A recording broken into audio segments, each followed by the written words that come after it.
Hi, welcome to A Library from Scratch Season 2, Number 4. We've just had Open Day, so I managed to grab a few minutes at the end of Open Day, but that is why I'm wearing my funny little badge here. As usual, very busy. We've had our first digital literacy meeting, so all the people from, have got one person from each department that's kind of looking at the digital literacy for that department, so we had our first meeting. And that's been really nice to have those kind of conversations that you can only have as a group, thinking about, what are we expecting from the students in terms of their skills and where are we teaching those skills. So yeah, initial meetings, so that's nice to get that started. I've also spent a lot of time preparing for World Book Day, which is next month, but I think I'll talk about that next time. There is a lot of planning that goes into World Book Day. Obviously, it's only a day, but you have to make sure that the students are ready and make sure that any authors that you got in any competitions are already set up for the day, so busy with that.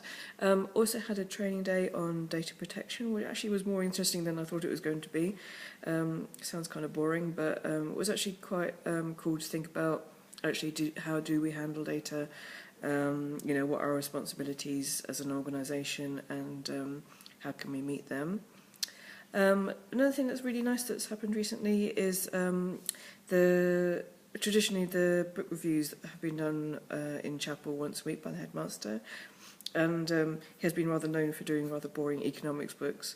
But recently, this term, the students have started doing it.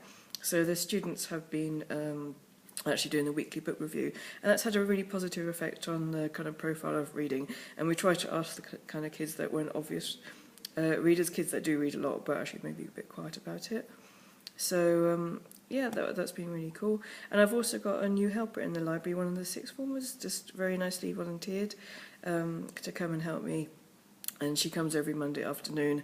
It's nice to have just someone else so I can go off and do something within the library, and she'll be at the desk, and I've been teaching her how to do a bit of kind of catalogue-y type stuff. So that's very cool. And the final thing I will show you is that I've got some disco lights in the library. And you can see they're just LED lights. This fiction area has always been a bit dull, and so I've just put them there. You can just keep them on one colour or just on white, but I like to have them flashing sometimes. So that's about it. Thanks very much, and I will see you next month, and I'll tell you more about World Book Day.